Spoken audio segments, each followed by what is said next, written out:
Hi. Hi, Brian. I'm Felicia. Nice to meet you. Nice to meet you. Welcome. Have a seat.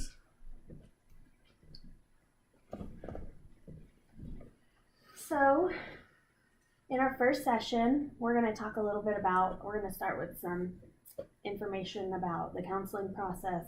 I'll tell you about myself, my theoretical orientation, your client rights, and confidentiality, and HIPAA.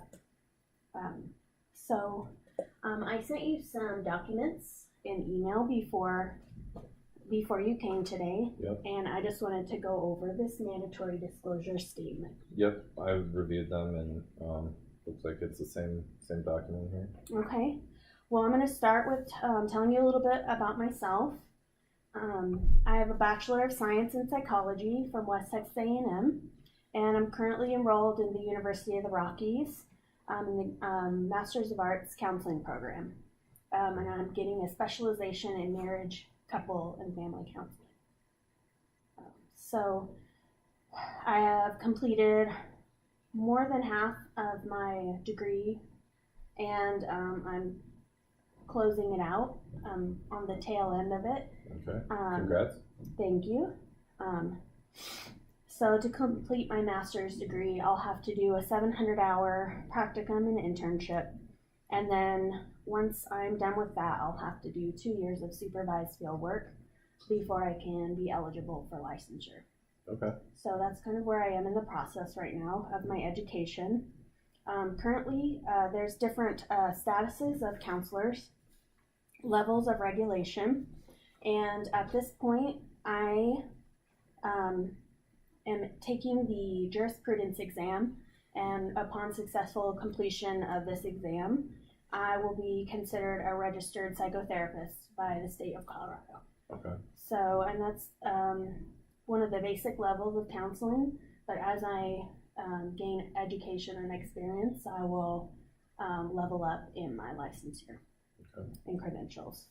Okay. And as a psychotherapist, a registered psychotherapist in Colorado, we're regulated by DORA, and the information for DORA is located in this mandatory disclosure form.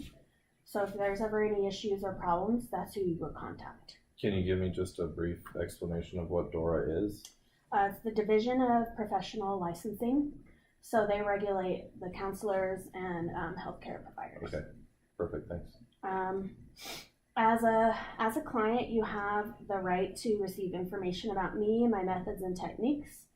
And as a family therapist, I am systematically oriented, which means that systems theory views individuals in the family and as a living system that adapts to the environment to maintain a level of homeostasis, whatever that may be, typical functioning. And it also considers the environment in which the family and the individuals exist. For example, you start with the individual, then you go outward and you look at the family of origin.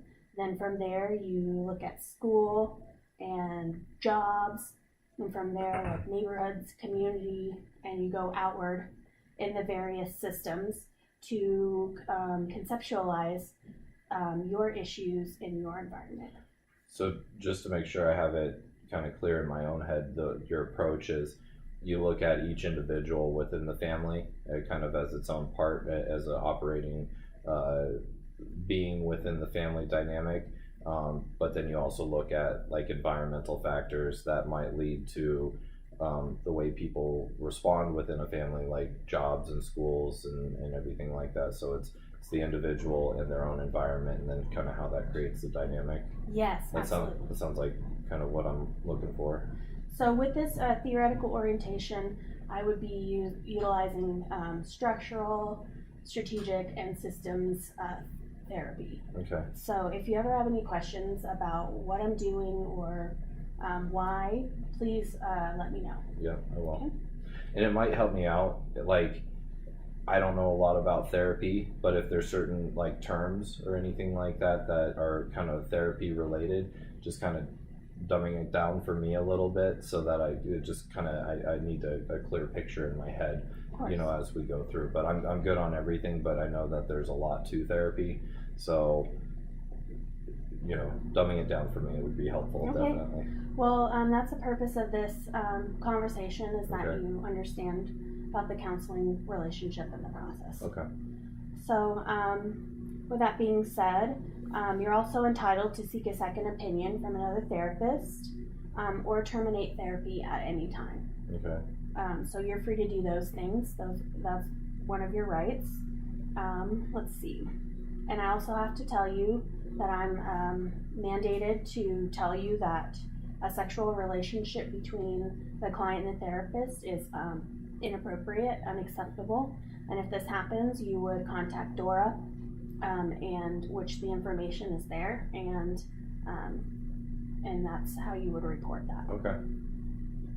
Let's see. Now we're going to talk a little bit about confidentiality. Okay. So, in general, the information provided by you in the professional relationship is legally confidential. There are several instances where confidentiality is not guaranteed, and I'm going to go over those with you right now. Okay. If you tell me that if you reveal information about child abuse or elderly abuse, I'm a mandated reporter. I'm required to report that. Okay. If you report to me that you are intending to harm somebody else, I'm required to report that as well. Okay. Because we have to protect the community and those people that can't protect themselves.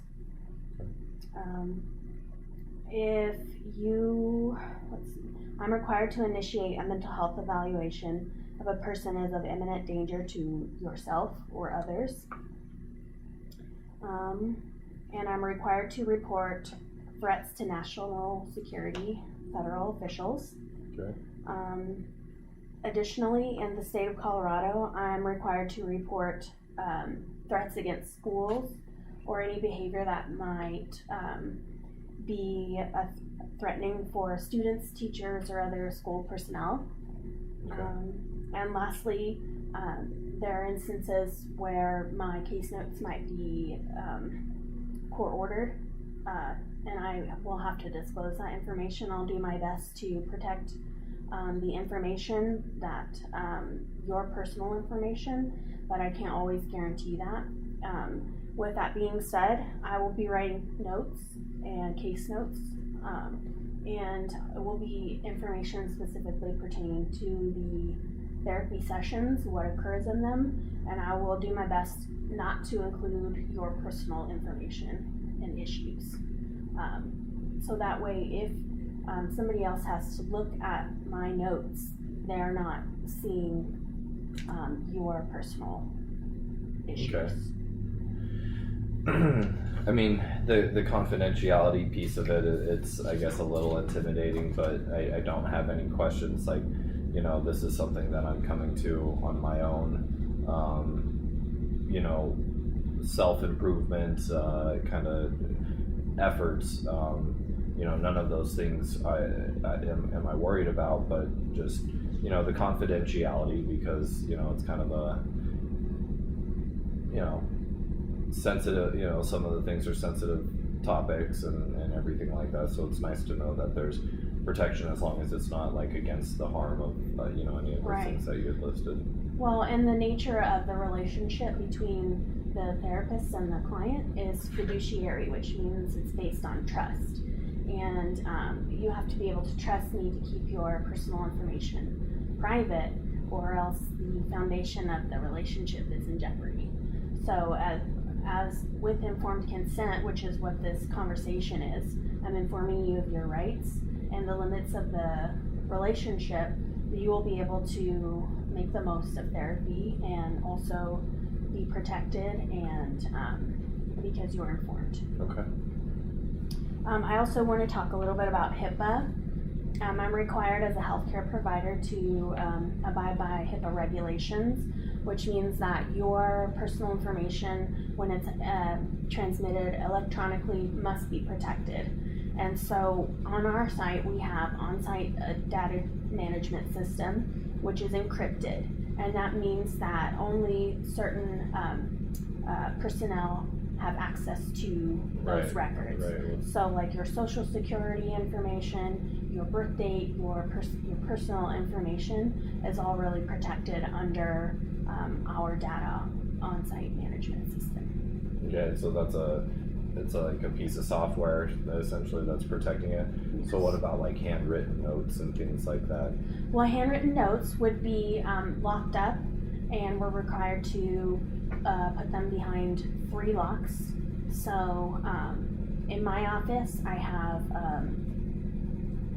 a filing cabinet that has a lock on it. Mm-hmm. My door also has a lock on it, and when I'm not in my office, I lock it. And there's also a lock on the front door. To the building, yeah. To the building. So somebody has to go through 3 different locks in order to gain access to that information. Okay. And my computer is also very secure, so you don't have to worry about somebody coming in my office. And that's standard? Yes. Okay. So with that kind of outlines the counseling relationship, your information. Do you have any questions? Well,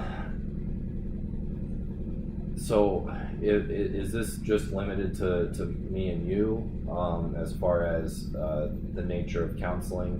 What if it like some of the issues that come up relate to family members or my wife or other people? Is it just are you required to just be like my counselor, because you had mentioned that you're specific to like marriage family counseling, and so is there a time where others would be involved, or is it just me and you?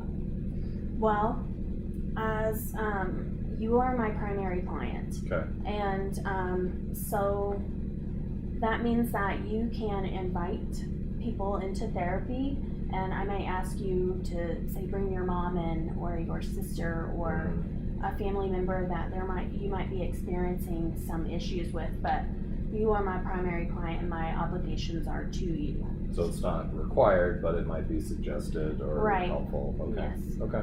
That's fine. Okay. Let's see. So, what brings you into therapy today? Well, it's something that I've been mulling over. I like to handle things on my own, and I've never been the type of person to think that I would need somebody to talk to or to kind of gain some clarity on just my kind of everyday life.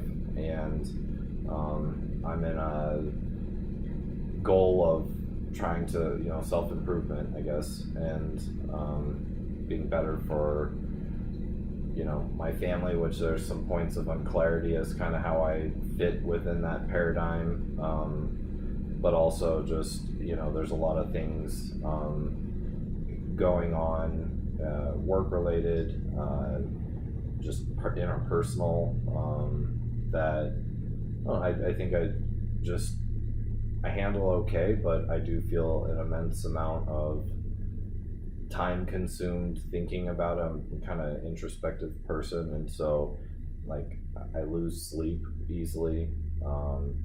There's days where I get hung up on personal things at work where I'm less productive at work, and I'm just in an area of my life where I'm trying to be able to silo those things a little bit better and not let them bleed into other areas of my life. And so it's just kind of like there's a lot going on. Mm-hmm. It's not all related into one area. In large, life is pretty good, but I'm constantly seeking improvement and internal happiness and understanding, and I just think that this would be something that would be helpful, because I noticed that a lot of the family dynamics that I deal with, I can recognize a few similarities with my wife, and just kind of understanding how we work within a family, and that does cause quite a bit of stress on me. So it's just kind of a lot,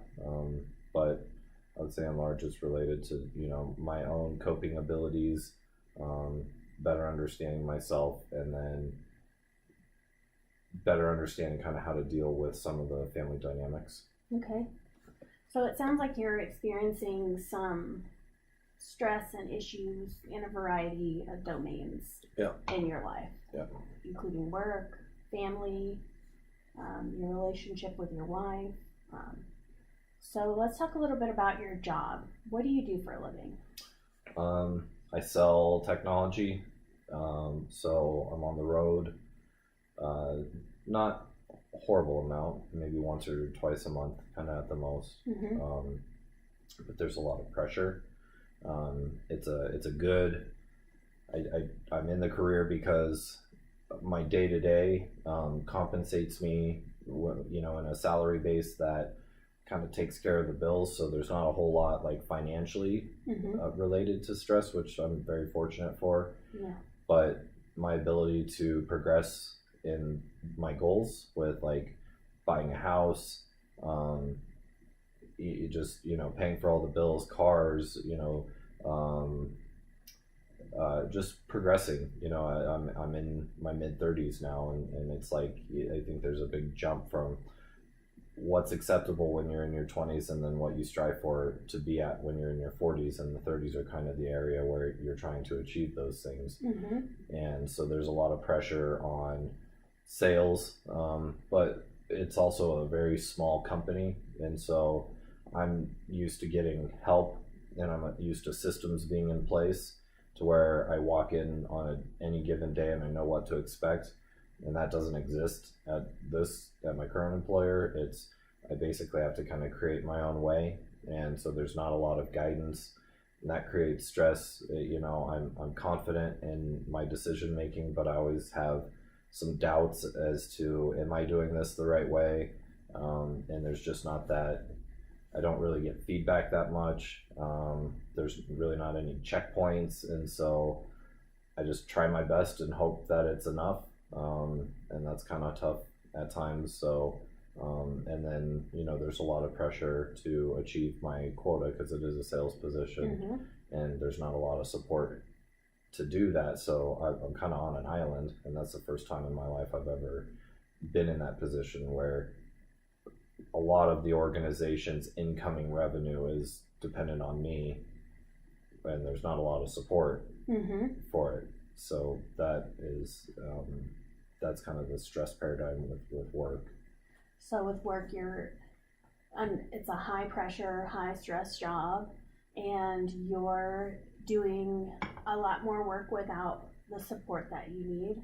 And you're also traveling, which creates stress even potentially within your relationship. Being away from your wife, I'm sure, is really hard, and your family. So that seems to be. Yeah, and I have a hard time siloing it. Like when I'm traveling for work, they're usually quicker trips. It's usually fly out day one, and then I usually give my presentation and full kind of demonstration of the technology on the next day, and then fly back afterwards. So it's usually only like 24 to 48 hours that I'm gone. But during that time, it's so structured that I don't really have time to think about other areas in my life. I almost have to put like the rest of my life on pause and just pretend like it doesn't exist so that I can just be there in the moment and do what I need to do. And that's not always the case. There's often times where I know something's going on with my family, some big issue or something, and that kind of weighs on me while I'm there. Or if things aren't 100% right with my wife, or just my own personal home front, then that kind of weighs on my mind when I'm there. And I'm trying to be better at siloing the stresses to where when I'm gone and I'm at work, that I'm just focused on that and not worried about the other stuff. Can you tell me what you mean when you say siloing? and maybe this is, and you might tell me that there's a better way to manage this, but to me, there's a time and a place to focus on things. Mm-hmm. When I'm at work, that's the time and the place to focus on work. And when I'm at home, that's the time and place to focus at home. And so those are two separate silos. Mm-hmm. And it's in my opinion, my best interest to not focus on home when I'm at work, because then I'm less productive at what I do. And then when I'm at home, it's not good to focus on the stresses from work, because that brings unnecessary stress into my relationship. Mm-hmm. And then kind of all in the background, feeling like I'm doing the right things successfully, that I'm progressing as a man and as an adult to where within my family dynamic, because my mom took a lot of time to, make sure that we got through our education, and my brother is really successful. My sister's really successful, kind of in real separate areas. They're very different people. Mm-hmm. But I've taken like a way different route. Mm-hmm. You have two separate sides of the spectrum with my siblings, and then me, kind of this squiggly line of like, I don't even know how I got here type of thing. And so I take pride in being not just successful, feeling successful for myself, and also being that for my wife, but also being viewed that way by my family. And so it's like siloing those different areas of stress. Okay.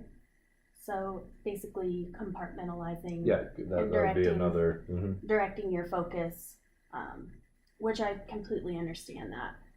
There are times and places to be thinking about certain things, and during a conference call is probably not when you should be thinking about your family, or you need to be focused on your work. Mm-hmm. And when you're with your family, it's distracting when you are focused on work. Mm-hmm. So I understand that, and to some extent I have to do that in my own personal life, so I really empathize with what you're going through, and I know that must be really difficult for you. Yeah, I can imagine as a counselor it's very similar, trying not to bring work stuff home with you, and home stuff to work with you. And, you have to create some boundaries. Yeah. And so I don't do as good of a job with boundary creation. I think I do it outwardly, but inwardly I don't. Okay. So outwardly people wouldn't know in large, but inwardly it's kind of like a jumbled mess. Would you say that you like ruminate on things excessively?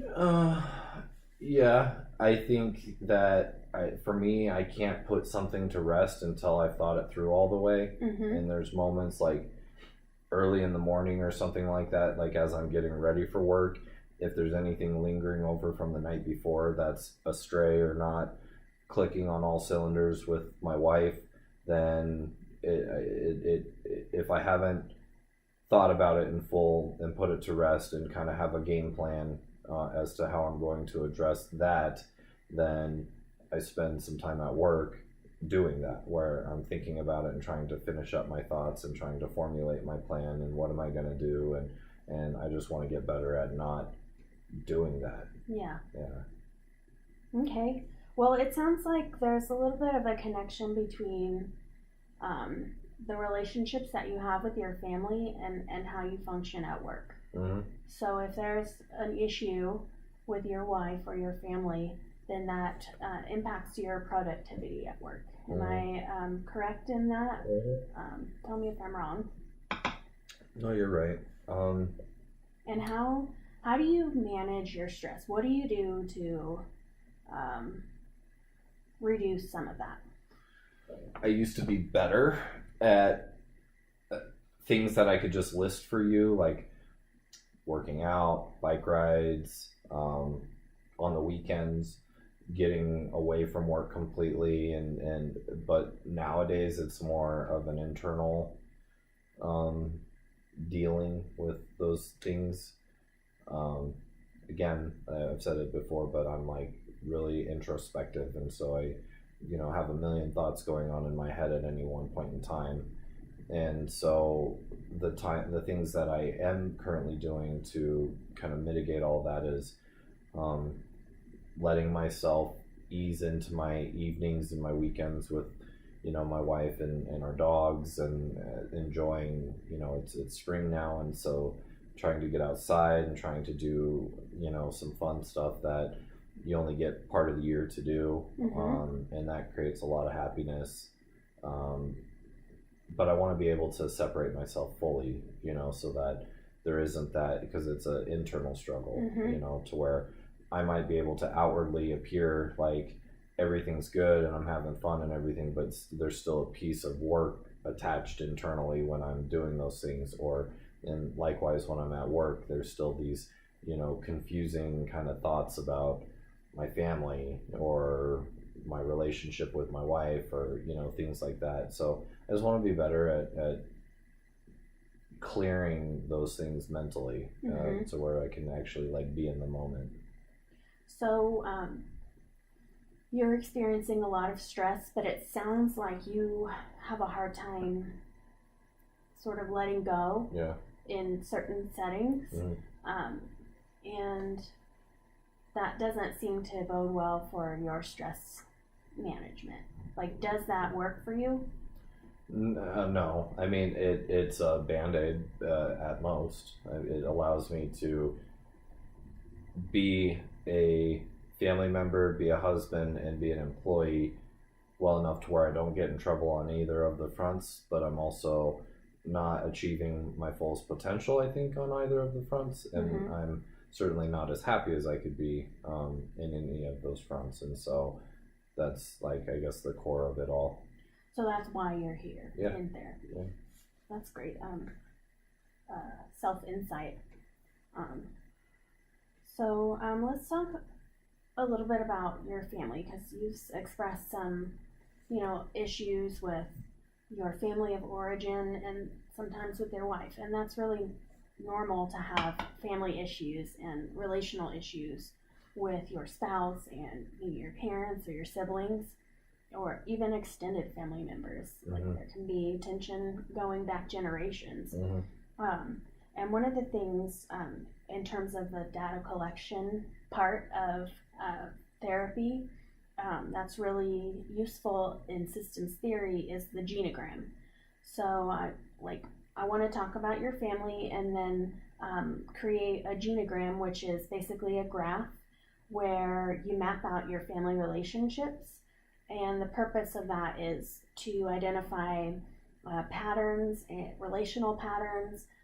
We can look at mental health issues, substance abuse. You can use the genogram to investigate any aspect of the family, culture, religion. And so I kind of want to go into the genogram so that we can kind of see how maybe some of these patterns have been passed down intergenerationally, so that you can be more enlightened about maybe how you're responding right now, and how that has maybe been passed down over time, how it's evolved over time. Because systems theory sees your personal relationships with your family as a big factor in your emotional health. And so that's kind of why I want to do the genogram and explore your family. So can you tell me, let's talk about your relationship with your mom and your sister and the rest of your family. Okay. Well, I guess I'm making an assumption that you kind of a trickle down effect. So, when you look at like my mom and my dad first, and then you look at like the siblings, and then there's grandparents, and then there's nieces and nephews and everything like that. But the core of it is like my parents and my siblings, right? So with that, my dad's not in the equation. He he's had some really big challenges with substance abuse, and he hasn't been in the equation for about 11 or so years. And I certainly think, and there's probably multiple sessions that we'll need to go into about that dynamic, but where I've arrived with my dad is that there's influences, both positive and negatives, in someone's life. They either teach you what to do and who to be like, or they teach you what not to do and who not to be like. And that's the way I've chosen to view him, is basically what not to do and who not to be like. And so I've had plenty of positive male influences in my life to where I've at an early age was able to identify, like, pay attention to him and not necessarily him, being my dad. So there are some lingering issues with my dad, for sure, as far as, like, I don't really feel like I had a great role model on how to be a husband, or how to be successful at work, or how to be successful within a family.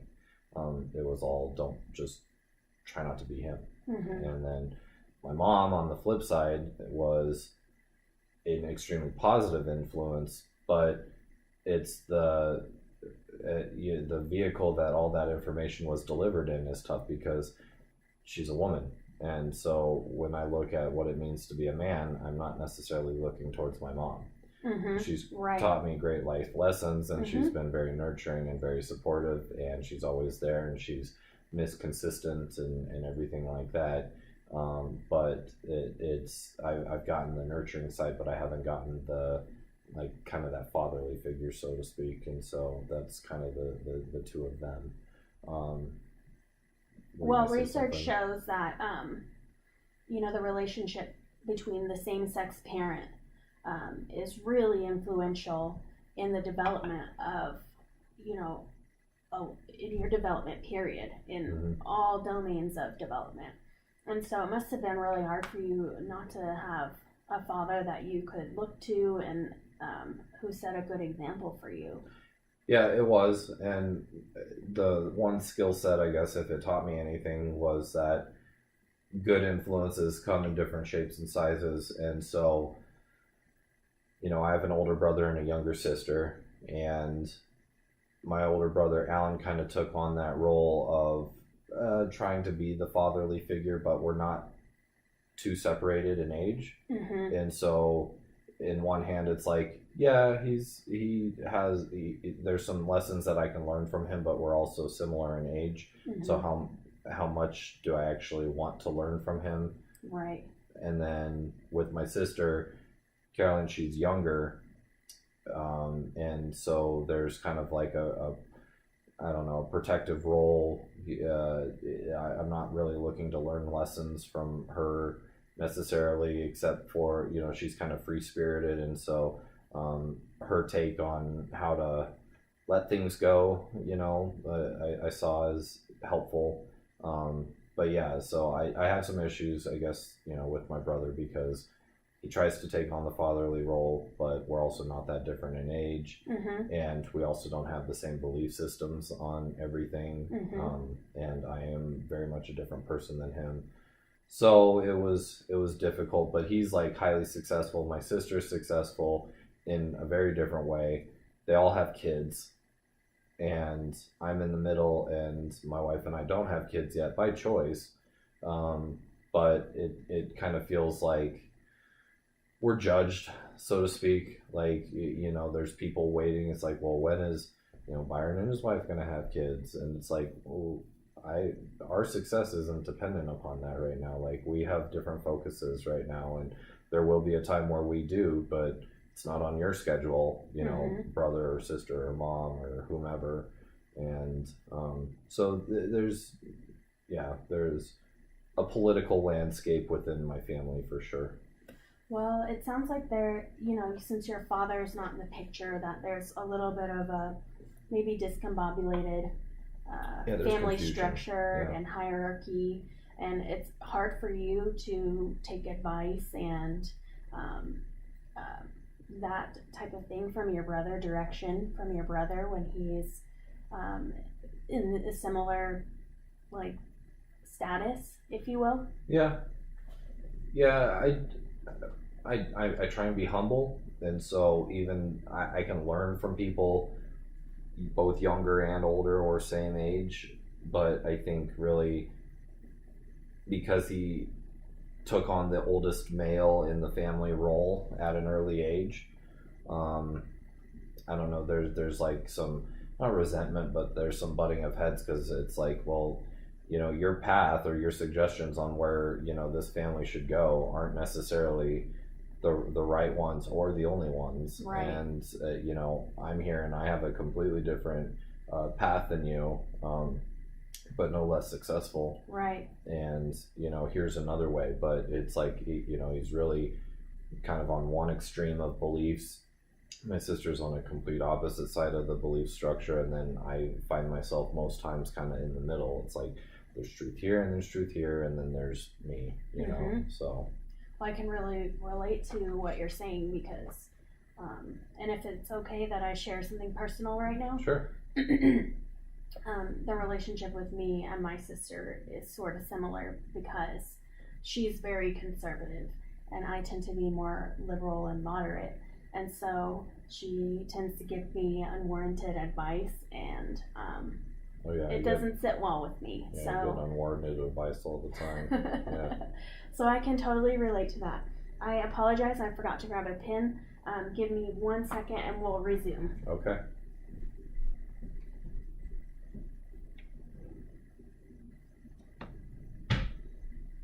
Okay, so you have told me a lot about this is your family of origin. So I'm going to start here with creating the genogram, and I'm going to start here with you. Okay. And you have a wife. And what's her name? Her name is Felicity. Okay, and you have 2 parents. Yep. And what's your father's name? It's Mel. And you said that your parents are no longer. No, they're not Together. together. It's been about 12 or 13 years. Okay. And what's your mom's name? Suzanne. And it sounds like you have a brother and a sister. Mm-hmm. Can you tell me who was born first? My brother, Alan. Okay. And then who was next? Me. You. Yeah. Okay. And then your Yes. little sister. Yeah, Carolyn. Okay. And they all have children, right? Yep. How many kids does your sister have? She has 2. Okay. And what are their names? Quentin and Ivy. And how old are they? 4 and 2. Okay. And then what about Alan and his? I guess Alan and Carolyn are married. Yes, they are. Do you need spouses? Yes, please. Kyle. And my brother's wife is Hillary. Okay. And so Alan and Hillary have 3 kids. 3 kids. Okay. And what are their names? Ava's the oldest. She is 10. Okay. And then there's Jocelyn, and she is 7. Okay. And then there is Colton, and he is 4. Okay. So it sounds like there's some similarities in some of their ages. Yeah, it's kind of the other thing, like they get together with their kids, and Mhm. then it's like, well, I want to get together too. I don't have kids. And you're to feeling bring- left out. Yeah. Yeah. Okay. And what is you mentioned a little bit about your relationships with your siblings. Well, how would you describe those? My relationship with my brother is predominantly around what you would imagine your conservative topics to be. Finances, income, security, like being the head of a household, just kind of like your brother to brother relationships. I mean, our best conversations are on a golf course, where we both kind of let our walls down a little bit and we're just being 2 guys on a golf course. Mm-hmm. And then my relationship with my sister is more, as you put it, kind of liberal, moderate. It's yes, it's good to strive for, that this financial security and this, success, but don't lose sight of, you know, uh, just being in the moment and having fun and, being more free spirited. And it's not always black and white. There's a big area of gray in between them. And so we spend more time talking about, the gray area, where my brother and I spend more time talking about the black and white areas. So would you describe your relationships as troubled or No, actually, strained? really good. It just it comes at my own internal sacrifice. Like, it would be strained if I actually, like, when I'm with my sister, I have to kind of focus on that side of it, where I don't get into the other side because it would cause strain. Oh. And then when I'm with my brother, I have to focus on just the black and white side of it, because if I go into but there's also this side of the coin to think about, Mm-hmm. it wouldn't, go over well. And it's just, they're good relationships, but I also have to know who I'm talking to, Right. and internally kind of abide by those boundaries if I want to create peace. Know your audience, Mm-hmm. basically. So it doesn't really sound like you can be yourself truly Yeah, not truly. with your siblings. Yeah, not truly. And what about your relationship with your mom? It's phenomenal. Good. I mean, she's been a part of my life. She's never not been a part of my life. Mm-hmm. She's of the strongest women I know. Mm-hmm. She's been through hell and back, and she's maintained her strengths. And there's certain things that I don't like that I kind of picked up from her. Mm-hmm. She's a worrisome type of person. She always worries about us and wants to make sure we're taken care of, and I find that I get my worrisome nature from her quite a bit. Would you say that she has like some level of anxiety? Yeah. And would you say that might have been passed down to you? Yeah, I mean, I think that is part of the reason why I have a hard time categorizing my stresses and keeping them in their own silos, because I find, in a really disoriented way, comfort in stressing about things, because So excessive worry. yeah, like, to me, it's like, if I'm not worried about them, then that's when, like, bad stuff is going to happen. But if I'm worried about them and I'm trying to stay ahead of them, then somehow I can have this illusion of control, which I know I don't have. But Mm-hmm. that's where the kind of obsessive worrying comes from. Yeah.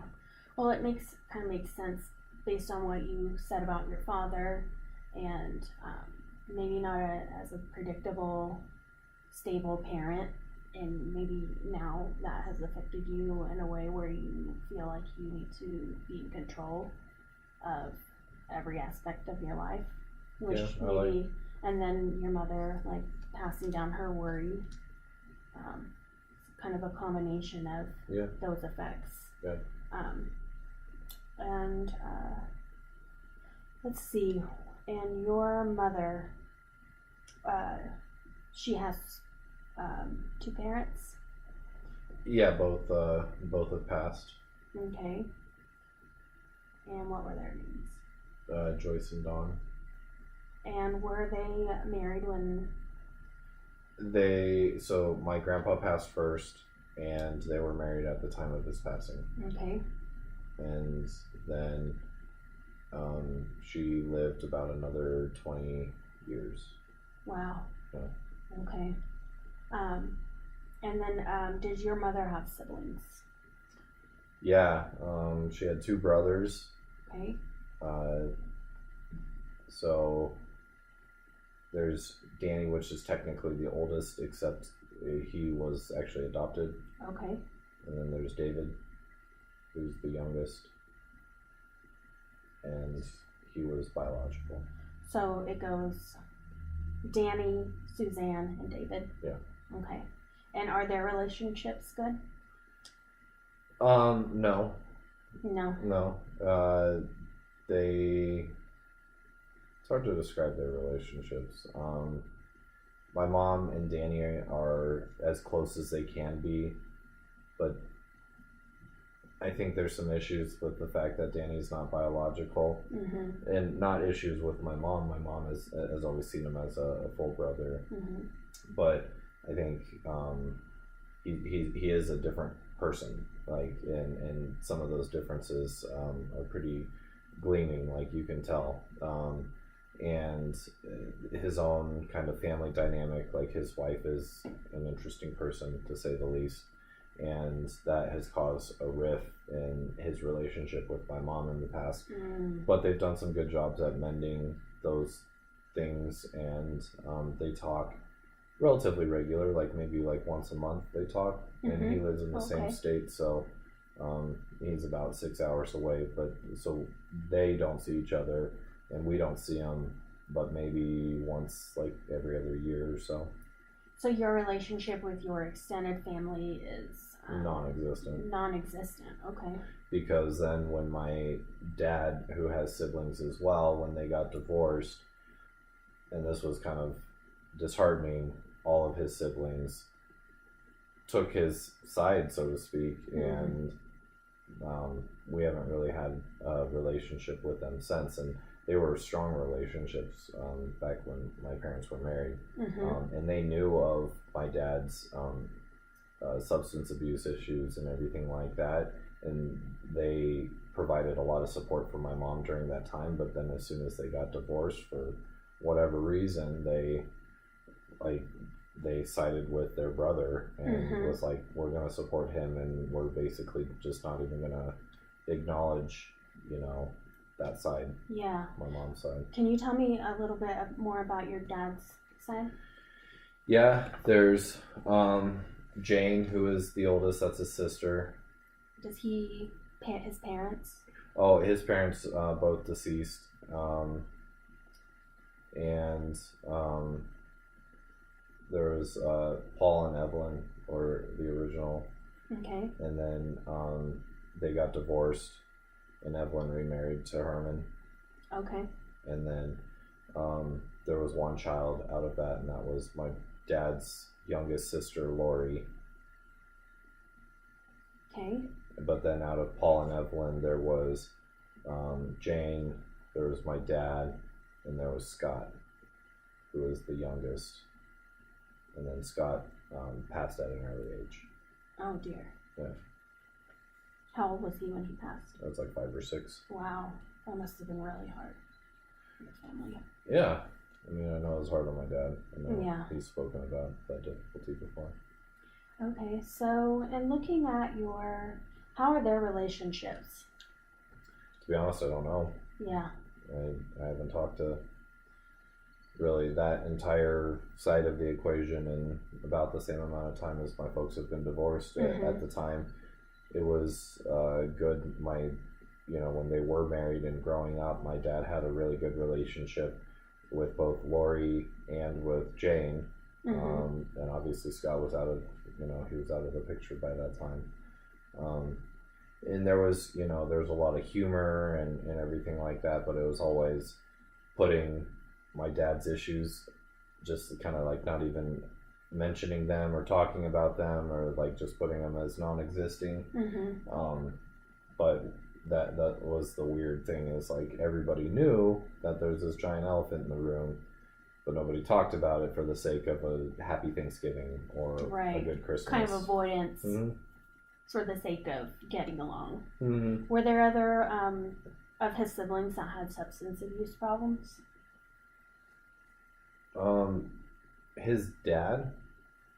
Paul? Yeah, but not his siblings. None of his siblings? Okay.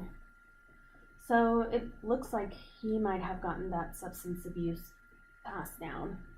Yeah, and that, creates, when you talk about the reason why success and financial security and being a good husband and being a good employee, why that weighs so heavily on me, is because my brother and I, at an early age, kind of committed to each other to break the pattern, because my mom's dad probably drank too much more than he should. and he died. You know, that's part of the reason why I think he died at an early age was stress and substances. Now it was far more on my dad's side. You know, Right. when we talk substances on my mom's side, it was mainly alcohol. To the best of my knowledge, was you know, Don probably drank too much, Mm-hmm. but the substances on my dad's side, you know, exceeded alcohol. And you know, my brother and I just trying to break the pattern. Okay. Well, the purpose of this genogram was to sort of gain an intergenerational sort of picture of your relationship patterns in your family, and it seems like these relationships impact your functioning right now.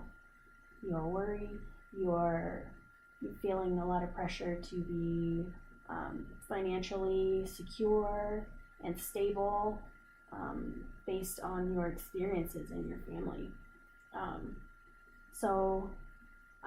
Can you like see these patterns too? Yeah, and I mean, to an extent, I had that map mentally envisioned in my head, and it's been there, you know, for a long time. Mm-hmm. But it's kind of like, what do I do with this information? Right. Well, and it's kind of helpful to physically see it. I know I'm a visual learner, and that helps me process things. And this is kind of a tool to help you process your family history and kind of see how your functioning now has been impacted from even generations past. Yeah. Yeah, I've never taken the time to write it down or anything, so it's helpful.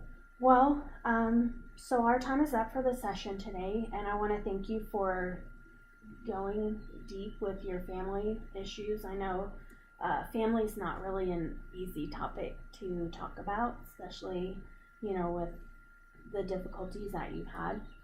So I want to tell you thank you for that, and being open and honest like that is really going to help you in this process in the therapy. So, and for like goals yeah. for future sessions, I mean, are we gonna kind of use this information as like a circle back to my other relationships, like with my wife and with Sure. work and everything like Yeah. that? Well, that this kind is of just the goal? kind of the first session, and we're at this point we're just gathering information to Got it, okay. conceptualize how you and your issues kind of fit in with the environment. Okay. And part of that is understanding your family Yeah, dynamics. that's where I come from. Yeah, and then in maybe the next session, we can talk a little bit more about your job and how you're managing your stress, and you know, other systems that you're involved in that also maybe impact how you're functioning individually and in your family. Okay. Okay? Okay. So thank you for being open and honest. Thank you for being here, Yeah, thank you. and we'll see you next time. Sounds good. Thanks. Thank you. Yep, thanks.